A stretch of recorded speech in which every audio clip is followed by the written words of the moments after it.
Feel your heart beat.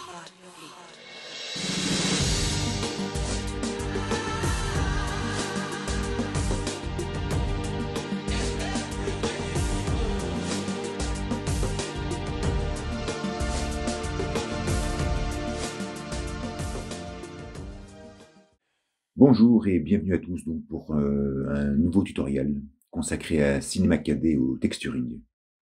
Donc c'est la 4e vidéo où nous allons parler donc des matériaux nodaux.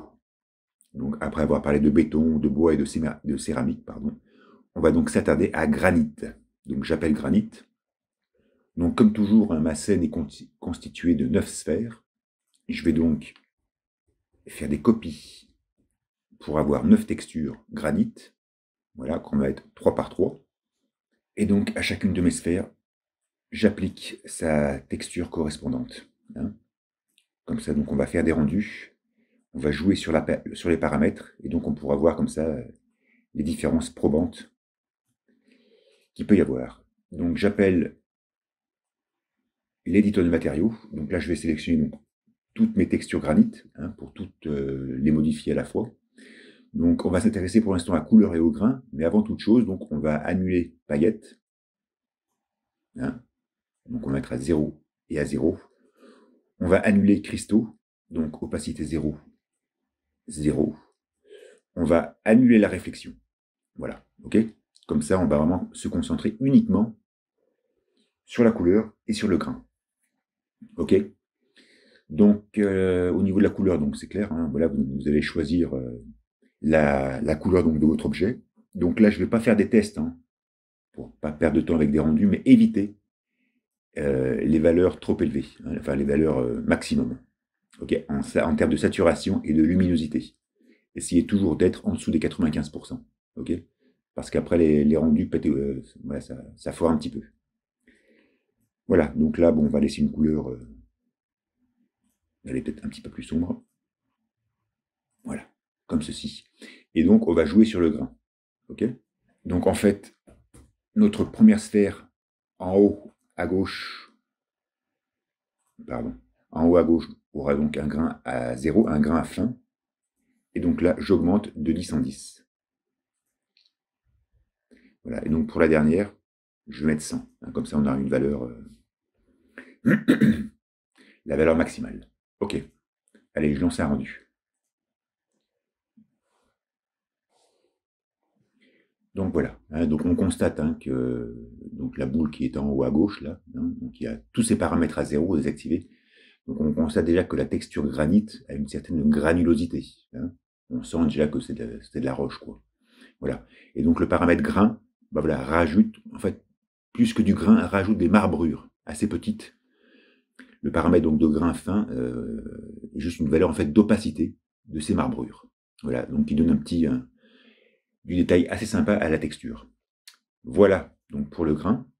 Ensuite, au niveau des paillettes, donc ça, il faut savoir donc, que c'est un paramètre qui va fonctionner uniquement si la réflexion est activée. Donc on y reviendra. Et donc là, on va passer à cristaux. Donc en fait, cristaux, donc on a petits cristaux et gros cristaux. Donc on va définir à la fois leur couleur et l'opacité. Ok. Donc là, on va donc mettre des couleurs assez flashy. Donc on va se mettre avec un bleu ciel pour les petits et un rouge pour les gros cristaux. Ok. Et donc là, on va jouer donc sur l'opacité. Mes sphères du haut donc, vont rester à opacité des petits cristaux à 0. Celle du milieu à 50. Celle du bas à 100. Okay, et donc, celles de gauche vont rester opacité gros cristaux à 0. Celle du milieu en vertical à 50. Et celle de droite à 100. Voilà, comme ça, on pourra voir comment fonctionne le mixte entre gros cristaux et petits cristaux. Allez, on lance un rendu. Voilà. Donc on constate donc, que petits cristaux, donc, qui étaient couleur cyan, bah voilà, c'est ces petites irrégularités donc, qui se forment donc, sur la surface. Et gros cristaux, bah voilà, on va dire que c'est voilà, ces parties colorées, voilà, qui viennent se plaquer sur la matière. Hein. Donc voilà, donc, grâce donc, à petits cristaux, gros cristaux et à grains, hein, on constate donc que j'avais gardé les paramètres antérieurs, hein, par rapport à l'intensité du grain. Donc là, dans la boule qui est en bas à droite, on a quasiment tous les paramètres à 100%. Donc on constate donc la couleur de la matière, les grains, donc ces petites marbrures un peu plus sombres. Ensuite, ces cristaux petits cyan et ces cristaux grands rouges. Voilà, donc ce qui nous permet donc de faire des combinaisons de couleurs assez sympas. Hein. Donc après, bien sûr, au niveau de l'intensité, donc choisir l'intensité pour avoir l'effet, voilà, qui peut nous sembler sympa, quoi. Hein. Par exemple, des fois, les gros cristaux, ça peut être intéressant, donc que l'intensité soit à 100%, mais des fois, si on veut juste créer une petite variation par rapport à la couleur originale, voilà, on se mettra à 50, à 40 ou à 30, quoi, tout dépend. Hein, par contre, c'est quand même assez sympa donc, de mettre les petits cristaux pareil dans des valeurs d'intensité assez élevées pour qu'ils soient bien visibles. Mais après, c'est comme toujours, c'est tout dépend donc, du résultat que vous recherchez. Donc voilà pour petits cristaux et gros cristaux. Donc je rappelle mes textures. Donc on va toutes les sélectionner. Donc là, je vais remettre donc, le grain à 100. OK. Ensuite, au niveau des cristaux, maintenant, on va jouer on va mettre des petits cristaux blancs. Non, des petits cristaux noirs, pardon. Voilà, avec une valeur à 100%. Et des grands cristaux blancs avec une valeur à 50%. Bon, là, je mets des valeurs quelconques. Hein. Maintenant, on va donc jouer sur la réflexion. OK. Et donc, bon, bah, la réflexion, hein, c'est comme toujours pour la réflexion, quoi. Donc, on a l'intensité et on a la rugosité. Donc là aussi, on va donc faire les tests donc, d'intensité de gauche à droite. Donc, on va se mettre à 15 à gauche, 50 au milieu et 100 à droite. Et après, donc, la rugosité de haut en bas. Donc, une rugosité, bon, on va se mettre à 0. On va quand même essayer 0. Allez, 0, 15 et 30. Hein, on sait que la rugosité, c'est pas trop la peine d'aller dans des valeurs trop élevées. Hein, supérieures à 40, 50, déjà, ça n'apportera rien de plus. Allez, on en s'est rendu. Voilà. Hein, donc là, on constate que les cristaux, petits cristaux noirs à 100%, ça rend bien. Par contre, les gros cristaux blancs à 50, c'est encore un peu trop violent, quoi. Hein. Mais sinon, pour revenir donc à la réflexion, hein, donc voilà, une douce réflexion, bon, elle ne sera pas forcément très visible, à part avec une faible rugosité. Hein, voilà. Donc comme toujours, hein, une faible rugosité donc, simule un matériel bien poli, bien lisse, alors qu'une rugosité élevée, ben, voilà, simule un objet un peu plus rugueux. Quoi, hein. Donc voilà, au niveau donc, de la réflexion, hein, les différents résultats qu'on obtient. Donc on va encore donc, tout sélectionner, donc on va modifier au niveau des cristaux. Donc par exemple, là, on va plutôt se mettre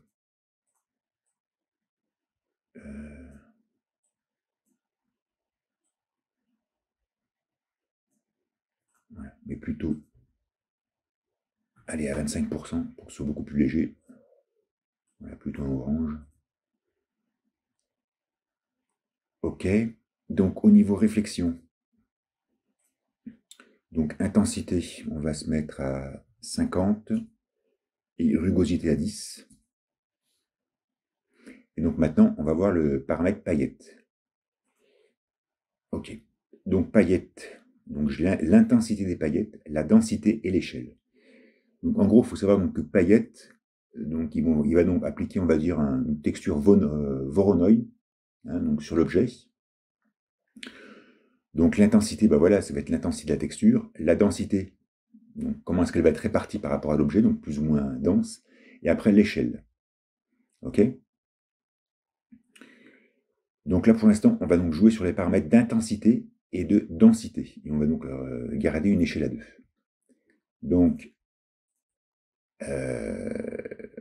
les sphères du haut, on va leur mettre une intensité à 20. celle du milieu à 60 et celle du bas à 100. OK? Et donc, on va jouer donc, sur la densité de gauche à droite. Donc, 20 à gauche, 60 au milieu et 100 à droite. Voilà. Et on lance un rendu. OK. Donc, on constate que là, les gros cristaux que j'avais mis en rouge orangé avec une intensité à 25 ou 30, je ne sais plus, voilà, ça va me générer une petite subtilité au niveau donc, de la couleur de l'objet. Donc là, au niveau des paillettes, on ne voit pas forcément de grosses différences de loin. Mais en tout cas, ce que l'on observe, c'est que donc en haut, à gauche, où j'avais donc des paramètres d'intensité et de densité faibles, la réflexion restait encore assez, assez franche, on va dire. Alors que dans les paramètres très élevés, elle est devenue très rugueuse. Donc voilà, le paramètre paillette va aussi jouer sur la rugosité de la réflexion au rendu final. Donc en fait, ce qu'on va faire là, c'est qu'on va faire un rendu serré, donc sur 4 sphères. Et donc en fait, je vais jouer donc avec ces quatre textures. Donc je sélectionne ces 4 textures. Donc au niveau des paillettes, donc en fait là je me suis planté, j'ai oublié, je m'excuse. Donc là on va mettre 15%. Voilà, comme ça on verra bien les paillettes. Et donc on va jouer avec celle du haut, donc une intensité, on va se mettre à 30, ou 40 plutôt. Allez, on va jouer à 40 et en bas à 100. Donc là c'est bon. Ensuite, celle de gauche, pareil, donc 40 au niveau densité et 100 à droite. Et aussi, donc, on va donc, sélectionner toutes les textures et on va se mettre une intensité de réflexion à 100. Parce qu'en fait, c'est vrai que l'effet paillette est quand même très visible grâce à la réflexion. Voilà. Et puis, on va se mettre avec une rugosité à 0. Allez, on lance un rendu. Voilà. Donc, enfin, je sais pas pour vous, mais en tout cas pour moi, j'adore très bien les rendus. Là, c'est quand même assez réaliste, assez sympa. Donc, on constate bien ces petites aspérités. Voilà, donc c'est ça les paillettes en fait. Voilà, ça permet donc de réfléchir la lumière sous un autre angle que par rapport à une tangente à la sphère, on va dire. Donc, de haut en bas, c'était donc l'intensité qui changeait. Donc, on constate que la rugosité de la réflexion n'est pas fortement modifiée par l'intensité. Par contre, elle l'est beaucoup par la densité. Voilà. Donc en fait, la densité, voilà, toutes ces petites aspérités avec une faible densité, donc ils sont éparpillés, on va dire, sur l'objet, alors qu'avec une densité à 100, ils se trouvent tout autour de l'objet. Toutes ces petites paillettes. Donc voilà, je vous rappelle, c'est une texture Voronoi, voilà, qui est appliquée sur l'objet. Donc voilà, donc c'est quand même assez sympatoche. Donc là, on va faire un petit test maintenant, donc avec toutes les sphères. Et donc cette fois, on va voir la différence. Donc au niveau des paillettes, donc on va se mettre, donc pareil, on va prendre des paramètres extrêmes. Voilà. Donc pour l'instant, pardon. Ok. Donc les cristaux, on laisse tel quel. La réflexion, donc pareil, on va la laisser à l'extrême. Et donc maintenant, on va donc voir la différence au niveau donc, du rendu final sur la rugosité. L'impact donc du paramètre rugosité de réflexion et l'impact du paramètre densité de paillettes. Ok. Donc, de gauche à droite, on va passer donc de 0 en densité à 100. Donc 0 à gauche, 50 au milieu et 100 à droite. Donc là, c'est bon. Et après, donc de haut en bas, on va modifier la rugosité de la réflexion. Donc en haut à 0. Donc là, on ne va pas faire 50 et 100, mais on va faire 20 et 40. Et en bas, 40. Voilà. Parce qu'en fait, le type de rugosité offerte est totalement différent suivant les deux paramètres. Allez, on lance. Voilà, donc on constate donc, à gauche, enfin de haut en bas, pardon, on passait donc d'une rugosité très faible à 0 jusqu'à 40, je crois, hein, alors que de gauche à droite, c'était la densité des paillettes qui augmentait. Et donc on constate que cette boule-ci, qui se trouve donc en haut à droite, la rugosité est totalement différente de celle qui se trouve en bas à gauche. Hein. Celle qui est en haut à droite a su garder une certaine brillance, par exemple. Hein. Voilà, donc c'est un peu l'intérêt de paillettes. C'est à la fois donc de pouvoir donc créer une rugosité de la réflexion, mais de garder un côté brillant, on va dire. Hein. Voilà, et donc après, bien sûr, tous les paramètres intermédiaires. Hein. Donc on constate que, comme toujours, les paramètres très, très extrêmes, hein, notamment au niveau de la rugosité, ne servent pas forcément à grand-chose, quoi. Hein. Et on constate aussi que la densité donc des paillettes, hein, génère une certaine, voilà, un certain relief. Hein. Simule, en tout cas, un certain relief, voilà, ce qui peut être sympa, hein, pour faire une roche un peu éclatée, etc. Voilà. Donc ensuite, point que je n'avais pas précisé, hein, donc bien sûr, les textures ici sont appliquées de la même manière à tous les objets. Hein, et donc ça, en fait, on peut jouer avec, grâce aux paramètres variation, pardon, voilà, pour créer donc des textures plus aléatoires. Hein. Donc là, en fait, maintenant, je vais donc créer 9 textures différentes, avec des couleurs différentes, voilà, voilà, pour qu'on puisse avoir un petit panel, hein, de ce qu'on peut obtenir grâce à l'intensité, enfin, grâce à la texture granite, pardon, hein, qui est quand même assez sympa, je trouve.